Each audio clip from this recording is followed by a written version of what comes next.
अभी तक हम लोगों ने शेयर कैपिटल वर्ड का मतलब समझा कि capital that is raised through issue of shares, but which type of shares. तो अब हमारे पास टाइप ऑफ शेयर में दो टाइप के शेयर्स आते हैं, पहला is equity share, second is preference shares. ठीक है, जो भी अमाउंट ऑफ कैपिटल हम लोग रेज करेंगे बाय इशूइंग इक्विटी शेयर, उस कैपिटल को हम बोलेंगे इक्विटी शेयर कैपिटल। एंड अगर हमने कैपिटल रेज किया बाय इशूइंग प्रेफरेंस शेयर्स तो उसको हम लोग बोलेंगे प्रेफरेंस शेयर कैपिटल। तो हमारी कैपिटल दो टाइप की हो गई, टोटल कैपिटल के दो पार्ट्स, पहला इक्विटी शेयर कैपिटल जो इक्विटी शेयर्स के थ्रू आएगी, दूसरा प्रेफरेंस शेयर कैपिटल जो प्रेफरेंस शेयर्स के थ्रू आएगी, राइट। अब इक्विटी और प्रेफरेंस इन दोनों को समझने से पहले हम इक्विटी शेयर्स समझते हैं। इक्विटी शेयर बेसिकली होते हैं ऑर्डिनरी शेयर, जो नॉर्मल शेयर है कंपनी के, जो कंपनी इशू करती है फंड्स रेज करने के लिए। अभी जो प्रेफरेंस शेयर्स है ना, ये स्पेशल है। सो प्रेफरेंस शेयर्स को प्रेफरेंस मिलती है ओवर द इक्विटी शेयर्स, तो बट किस चीज की प्रेफरेंस मिलती है? That preference is basically safety of dividend, कि इनको जो भी अमाउंट इन्वेस्ट कर रही है जनरल पब्लिक, वो किसी ना किसी रिटर्न के एक्सपेक्टेशन में कर रही है, और that return is known as dividend. So जैसे अगर आप किसी प्रॉपर्टी को लेट आउट करते हो तो प्रॉपर्टी की जो इनकम बनती है दैट इज रेंटल इनकम।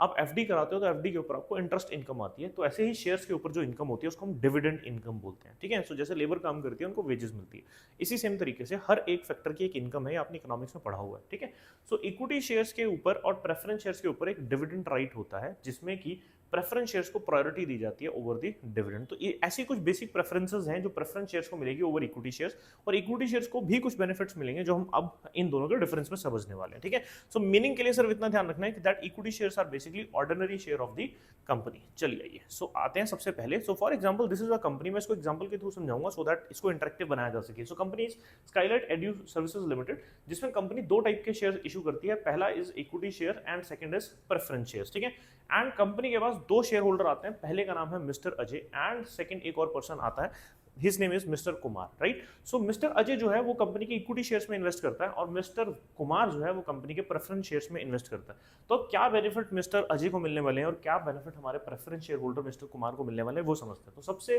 पहला जो पॉइंट है दैट इज डिविडेंड। सो जैसे मैंने अभी बताया था कि प्रेफरेंस शेयर होल्डर्स को बेसिकली डिविडेंड की ही प्रायोरिटी दी जाती है over the equity share holder. ठीक है, so the point is right to dividend. So right to dividend में किसको डिविडेंड पहले मिलेगा? Dividend is paid on preference share before it is paid to the equity share holders, right.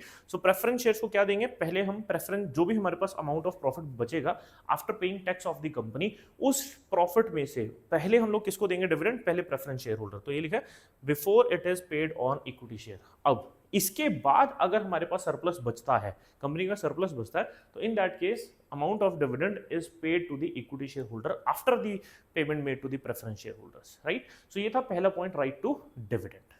So next हमारा जो point है that is rate of dividend. अब rate of dividend of preference share holder is always fixed, कि इनको जो rate of dividend है यानी amount of dividend जो मिलेगा वो हमेशा फिक्स रेट के ऊपर मिलेगा। बट इक्विटी शेयर होल्डर यानी कि हमारे मिस्टर अजय को कभी भी फिक्स रेट ऑफ डिविडेंड नहीं मिलेगा, तो इनको डिविडेंड मिलेगा after payment made to the preference share holder, but dividend मिलेगा, that dividend is to be announced by the company in their annual general meetings, right. So dividend हमेशा decide किया जाएगा in the annual general meeting of the company by the board of directors. तो board of director decide करेंगे कि हमारे पास जो amount available पड़ा है, क्या वो इक्विटी शेयर होल्डर्स को हमें देना है या नहीं देना, या उसको रिटेन करना है फर्दर एक्सपेंशन के लिए। डिविडेंड देना तो इस बार कम दे दो, या सरप्लस बहुत ज्यादा है तो ज्यादा दे दो। That is decision is to be taken by board of directors, right. अब आता है तीसरा पॉइंट डिविडेंड से related, that is arrears. Arrears का मतलब होता है कि अगर किसी एक पर्टिकुलर ईयर में कंपनी सरप्लस की जगह डेफिसिट में चली जाती है, यानी कंपनी को लॉसेस हो जाते हैं, कंपनी प्रॉफिट नहीं अर्न कर पाती, तो अगर उनके पास प्रॉफिट नहीं है तो वो मिस्टर कुमार को डिविडेंड कैसे देंगे? नहीं दे पाएंगे, और वो इनको तो दे ही नहीं पाएंगे, क्योंकि अगर पहले डिविडेंड इनको मिलना है, इनको नहीं मिला, तो मिस्टर अजय को कैसे मिल जाएगा? तो इट मीन्स कि एरियर्स का मतलब होता है कि हम लोग डिविडेंड नहीं दे पाए थे। अब राइट होता है एरियर्स के ऊपर किसका? प्रेफरेंस शेयर होल्डर का, कि अगर कंपनी 2025 में लॉस में थी लेकिन 2026 में कंपनी सरप्लस में आ गई, तो in that case preference share holders को प्रीवियस ईयर का डिविडेंड भी देंगे और करंट ईयर का डिविडेंड भी देंगे। तो इट मींस कि एरियर्स जो हैं are to be paid to the preference share holders, right. So dividend के मैंने 3 पॉइंट बताए। पहला डिविडेंड क्या है कि प्रेफरेंस शेयर होल्डर को डिविडेंड पहले दिया जाता है, फिर डिविडेंड दिया जाता है हमारे इक्विटी शेयर होल्डर को। सेकंड पॉइंट मैंने बताया rate of dividend that is fixed preference के केस में, and it is to be announced by the board of director in their annual general meeting for equity share holder. And तीसरा point is arrears. अगर arrears आते हैं dividend के अंदर, किसी साल में कंपनी नहीं पे कर पाती जाती तो प्रेफरेंस शेयर होल्डर्स को हमेशा उनके एरियर्स भी मिलेंगे, और वो भी एक type of preference share holder होते हैं जिनको हम लोग बोलते हैं कम्युलेटिव प्रेफरेंस शेयर। अगर नॉन कम्युलेटिव प्रेफरेंस शेयर है तो इन दैट केस उनको भी एरियर्स नहीं दिए जाते, ठीक है, ये आप थ्योरी में पढ़ सकते हैं। चलो आगे चलते हैं। So next, okay, arrears are not to be paid, मैंने ऑलरेडी बता दिया। Okay, so next point is convertibility. Convertibility का मतलब है कि आपने कंपनी के किसी एक पर्टिकुलर सिक्योरिटी में इन्वेस्ट किया, कंपनी उस सिक्योरिटी को शिफ्ट करना चाहती है किसी और टाइप की सिक्योरिटी में, तो कन्वर्टेबिलिटी इसको बोलते हैं। सो हमारे कन्वर्टेबल जो होते हैं वो सिर्फ और सिर्फ प्रेफरेंस शेयर्स होते हैं, ठीक है। सो प्रेफरेंस शेयर होल्डर देखो कितना खुश है। सो दिस प्रेफरेंस शेयर्स यानी कि mister Kumar can convert their preference shares to equity shares, right. So अगर ये चाहे कि कल को कंपनी इनको ये ऑप्शन देती है कि हम सारे प्रेफरेंस शेयर होल्डर्स को इक्विटी शेयर होल्डर का पार्ट बनाना चाहते हैं, तो in that case preference share holder can become a share holder, equity share holder, but equity share holder can never, मतलब यानी equity shares can never be converted into preference shares, right. अब इसका ऐसा क्यों है, मैं आपको एक सिंपल लॉजिक देता हूं। मान लो आपके पास फॉर एग्जांपल इक्विटी शेयर हैं और प्रेफरेंस शेयर हैं। अब मैंने आपको बोला था प्रेफरेंस को प्रायोरिटी देते हैं।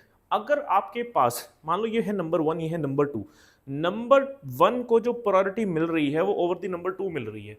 अगर नंबर 2 पे कोई होगा नहीं तो प्रायोरिटी देंगे किसको? तो हमारे पास तो बंदा एक ही बचा। समझ आया आपको? इसका मतलब क्या था कि प्रेफरेंस शेयर होल्डर को प्रायोरिटी तभी देंगे अगर हमारे पास इक्विटी है। अगर हमारे पास इक्विटी एग्जिस्ट ही नहीं करता तो इसको हम लोग प्रायोरिटी देंगे कैसी? तो यानी कंपनी के पास इक्विटी शेयर होल्डर्स हो सकते हैं और जीरो प्रेफरेंस शेयर होल्डर हो सकते हैं। मतलब शेयर होल्डर मुझे नहीं बोलना चाहिए, इक्विटी शेयर ही बोलना चाहिए कि कंपनी के पास इक्विटी शेयर्स हो सकते हैं, प्रेफरेंस शेयर हो सकते हैं, दोनों एक साथ हो सकते हैं।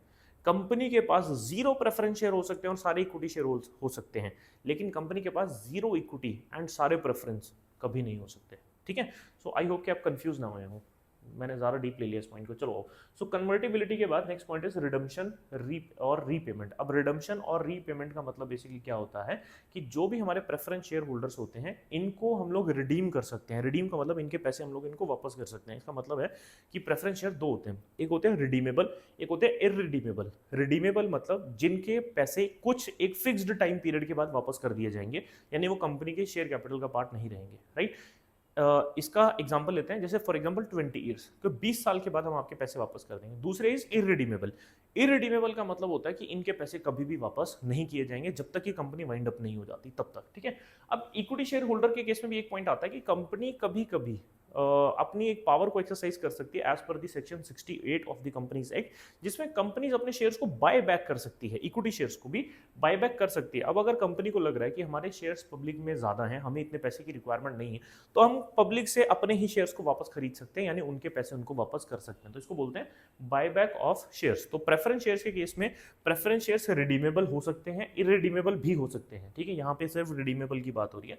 तो preference shares can be redeemed after a particular period of time, completion of that tenure, इनके पैसे वापस कर दिए जाएंगे। लेकिन इक्विटी में ऐसा नहीं है कि कंप्लीशन ऑफ टेन्योर के बाद होगा। इक्विटी में जब कंपनी को लगेगा कि हमें कैपिटल की रिक्वायरमेंट नहीं है तो हम पैसा वापस उठा सकते हैं, at that time company buyback कर सकती है, ठीक है। Okay, so next point is refund of capital at the time of winding up. तो जब अगर मान लो अनफॉर्चुनेटली कंपनी वाइंड अप ही हो रही है, कंपनी ही बंद हो रही है, तो इन दैट केस जो पैसा वापस किया जाएगा वो पहले प्रेफरेंस शेयर होल्डर का, ये तो फिर खुश है देखो। सो प्रेफरेंस शेयर होल्डर या preference share capital is paid before the equity capital. तो इक्विटी शेयर होल्डर्स को उनकी कैपिटल वापस करने से पहले हमारे पास जितना भी अमाउंट अवेलेबल है वो पहले किसको देंगे? हम लोग प्रेफरेंस शेयर्स को देंगे। अगर अब हमारे पास कुछ अमाउंट बचा, इन that case equity share holder को दिया जाएगा, अदरवाइज इक्विटी शेयर होल्डर को उनकी कैपिटल भी वापस नहीं आती कंपनी के वाइंड अप के टाइम पे, ठीक है। So equity share capital is paid after the preference share capital is paid. तो इनकी कैपिटल देने के बाद हम इनकी कैपिटल को वापस करेंगे। ये तो उदास होगा काफी, ठीक है। चलो next point is voting right. अब देखो इतनी देर से हम बातें कर रहे हैं और इतनी देर से सारे बेनिफिट किसको मिल रहे हैं? प्रेफरेंस शेयर को मिल रहे हैं, डिविडेंड भी मिल रहा है इसको, एरियर भी मिल रहे हैं इसको, फिक्स रेट पे डिविडेंड भी मिल रहा है इसको, रिडम्पशन भी मिल जाती है इसको, और इसकी वाइंड अप के टाइम पे पैसे भी इसको पहले मिल जाते हैं, है ना। कुछ तो पॉइंट होगा जो इसके पास नहीं होगा, लो हो गया उदास। तो that is voting right. So voting right basically किसको मिलेगा? वोटिंग राइट मिलेगा। एक बार इसको दोबारा देखते हैं। ओह वाओ, सो मिस्टर अजय फिर भी स्माइल तो कर ही रहे थे। सो यहाँ पर आकर मिस्टर अजय को क्या मिल गया? Voting right. तो वोटिंग राइट किसको मिलेगा?